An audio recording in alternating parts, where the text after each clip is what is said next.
Morning, everybody. Hope everyone's doing great. Happy Thursday for those that are with us live. I have to start posting the links for how to do this live. And maybe just post it on the chat. I'm getting emails from people saying that they want to come live. You're welcome to. Whoever wants to come live, it's awesome. Happy to have you. Every person that comes live means the world to me. Everyone who listens at all means the world to me, to be honest. But there's something very special about the live crew. But wherever you are, if you're watching or listening, I appreciate it. I hope you're having a great day. I hope you're having a great summer, July 4th weekend. For those that are living in the United States of America, we're going to be having a show tomorrow on the Shabbat show with Project Inspire at 5:30. You can check out my Facebook for that or projectinspire.com. We're going to be talking about a little more about the incredible story called America. We've been talking a lot here about habits. How rituals are really the key to achieving a certain level of change in our lives. And what rituals do that resolutions don't is they give you an actual map, right? Deciding you want to go somewhere doesn't really matter. It's good for the vision. It's good for the emotion of it. It just doesn't do anything for the actual change of it, right? So I want to just sort of bifurcate that now. A vision, a goal, critical. You need it. But what it does is it provides emotion. It provides a certain level of, if it's done correctly, excitement that you're going to get there. It provides some insight. It doesn't actually give you a path to get there. Now, if you don't have a goal, where are you going? If you don't have a goal, all you're doing is going round and round. So that's not good. But if you have a goal, that alone ain't doing it for you, because just having a goal doesn't matter. Just deciding you're going to lose weight doesn't matter. Just deciding you're going to learn more doesn't matter. Just deciding you're going to start your own business doesn't matter. Just deciding you have a good marriage doesn't matter.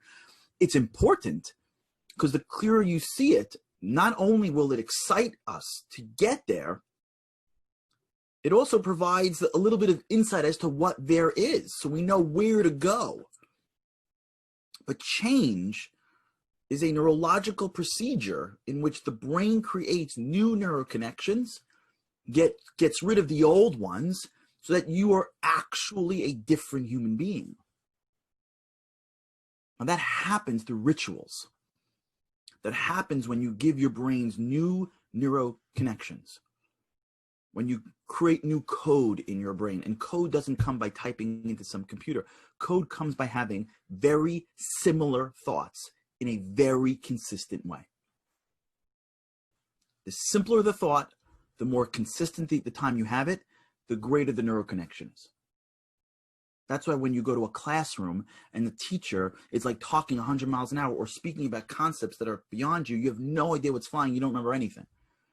But if she's able to break it down to its elements and give you an element at a time, you're like, whoa, that's the value of great education, is that it delivers information in a way that is digestible and that it builds on itself.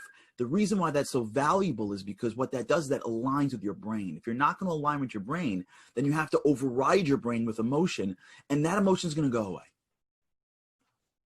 What rituals do is rituals enable you to change your mind. Now, how do you do them? So we spoke yesterday about this idea of making them clear. So I want to give you two more important traits that need to happen for a great ritual. The first is the ability to measure it. For a ritual to really be successful, you have to know if you did it or not. It means you have to have control over it. Now, you may not succeed at it, but you have to have had control over the effort in the ritual. So brushing your teeth is a great ritual. It takes place every day. It's in the same place. And you are in control of it for the most part. You go in and put in your effort to brush your teeth. When you making certain food, deciding when to study, deciding how much to learn, Being good to my wife is not measurable. I don't know if I am. I don't know if I'm not. Being good to my kids is not measurable. Taking 20 minutes a day to sit and have dinner with my wife is measurable. Hopefully that's good for her. Carving off time at night at the same time every night, for the most part, to read a book with my child is measurable. Once we get into this world of rituals, we have to get really good at knowing what's really a goal or an outcome and what's the actual effort in the work itself. Because if we miss it up, we won't know if we did it or not. And if we do it whenever we do it, we usually don't do it at the same time or at the right time. If you're building a ritual properly, you're building it in a way that, but for something that comes up, it's taking place at roughly the same time. It's an action that you can look to at the end of a week and say, did I do it every day of this week? And if you don't do it, you know.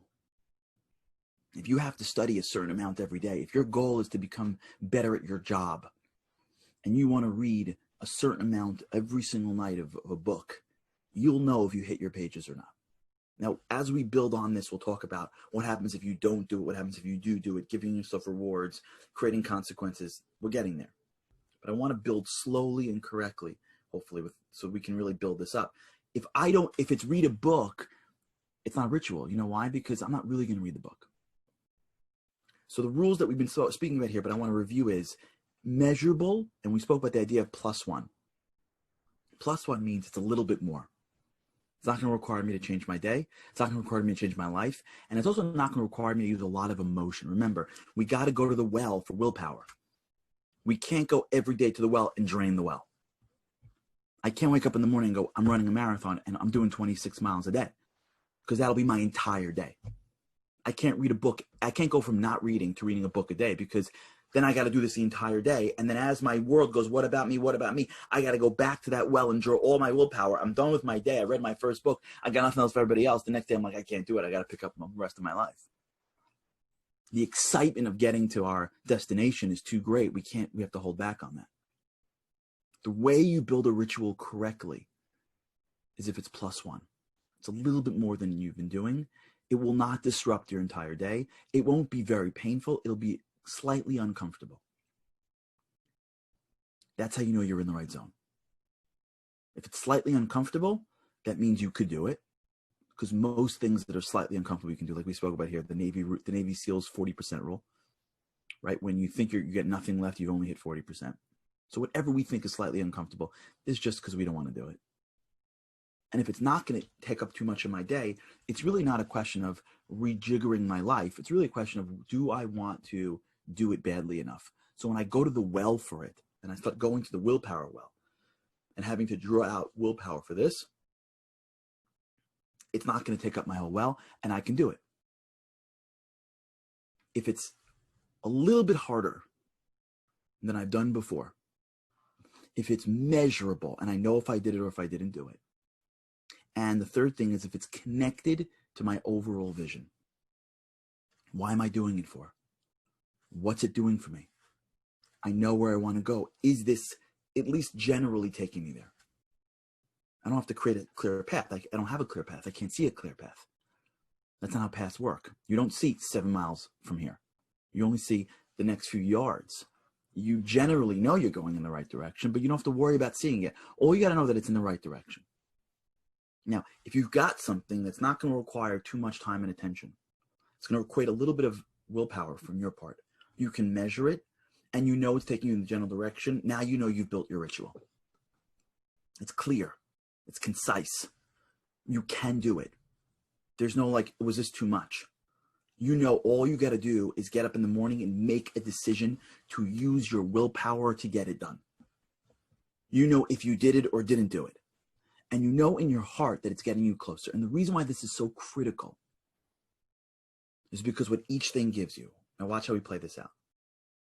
First, the fact that it's +1 will allow you to do it today and every day. It won't ruin your life. It won't hurt you too bad.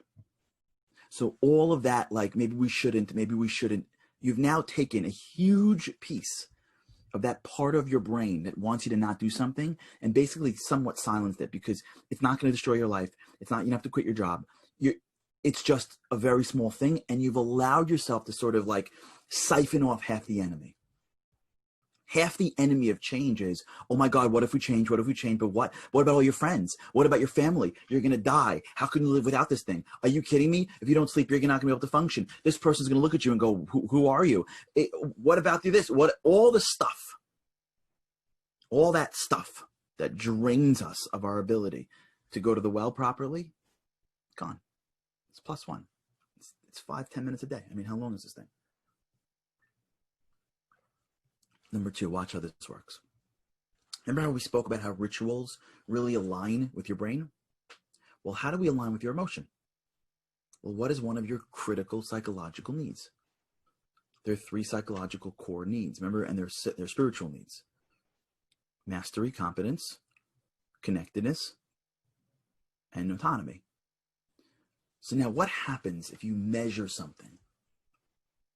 When you measure something, what ends up happening is, over time, in your brain, it becomes a game of, can you master it?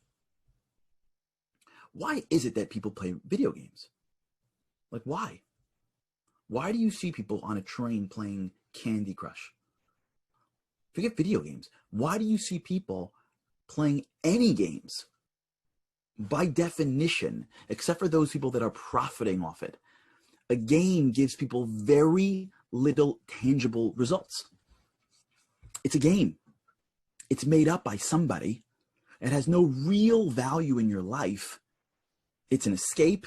It's a hobby. It's an obsession. And but for the few people that are making a living off it, like, what does it give people? And the answer is, it gives people a sense of mastery, whether themselves or through other people.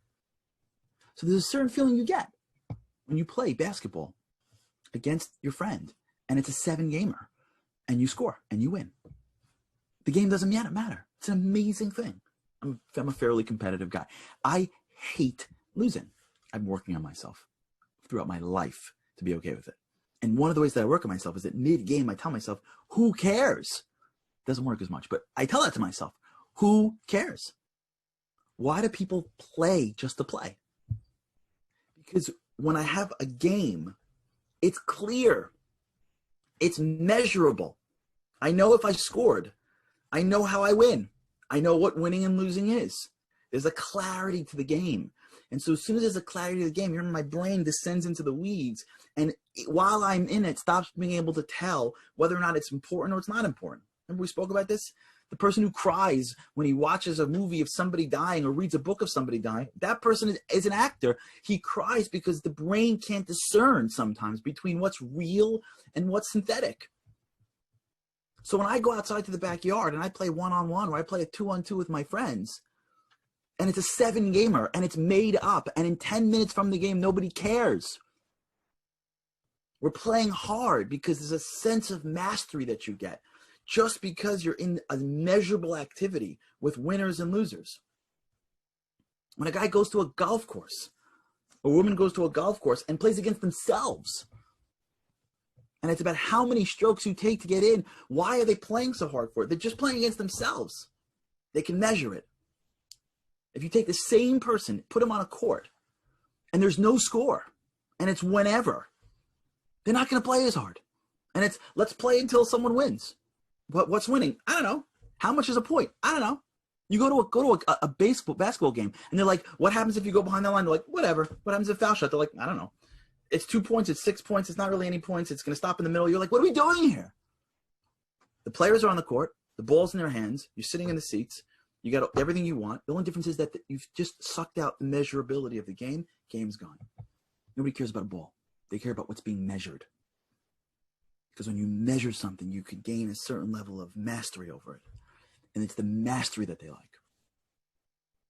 When you sit in front of a Candy Crush at the end of a long day, why do you play that for? The reason why people play it so much is because they can get something. Every time, I don't remember how the game goes. I think I play it. Every time like you find the pieces and then it gives you like 20 points. That feeling of 20 points is like a hit of dopamine. It doesn't mean anything.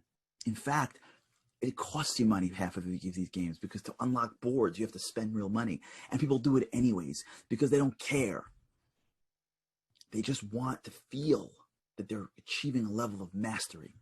That's why people play video games all the time. That's why everyone's constantly involved in games, because in a world that is too general to measure, in a world where I don't know if I'm good or if I'm bad, if I'm winning or if I'm losing, in a world that really is deeper than what could be measured, we need the escapism to a place that's measurable. And in that place, I can feel like I achieved a certain level of mastery. Here's the secret. Just apply those principles to our lives. Just play our own game. Why golf when you can create your own rules and create your own measurable statistics? But instead of the measurable, instead of what you measure, okay, you want to give every once in a while, chill out, fine. But instead of what you measure is how long does it take to get a white ball into a little hole. Measure how many days a week can you achieve the small little thing you want to achieve your dreams and your goals. Why escape? When you can just take the same principles and apply it to our lives.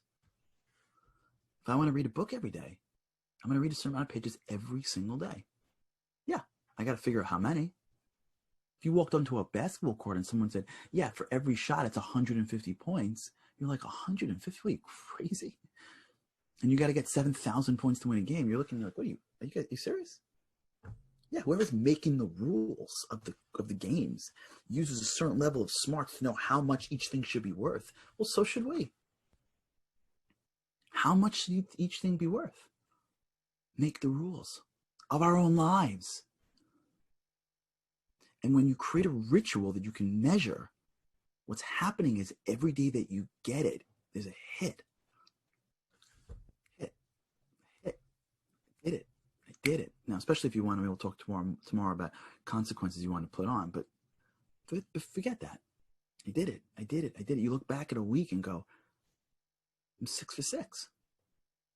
You start feeling like you're mastering those 5 minutes of your day.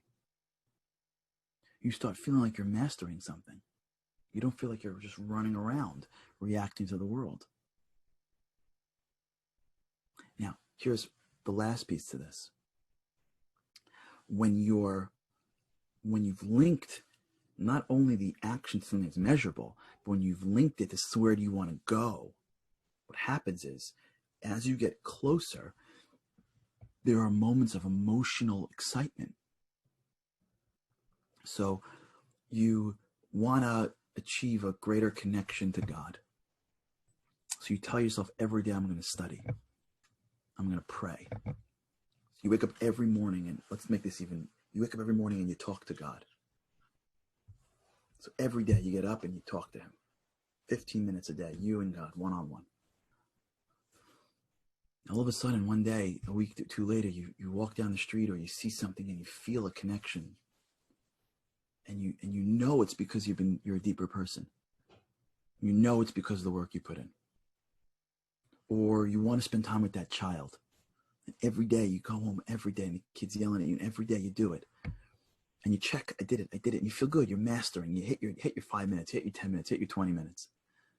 And all of a sudden, 3 weeks later, like your kid says something and you say something, there's like a moment of connection.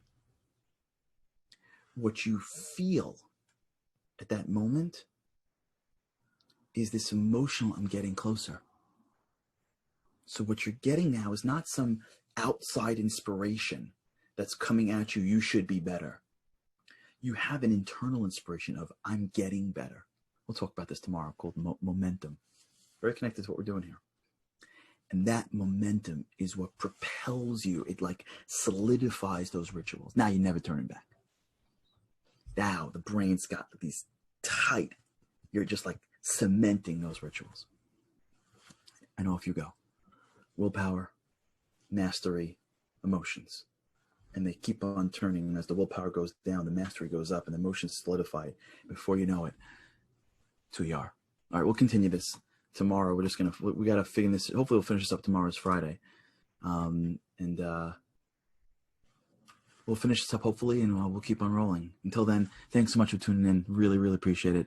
Thank you so much for the kind wishes. And we look forward with God's help to seeing you again tomorrow. Have a great day, everybody.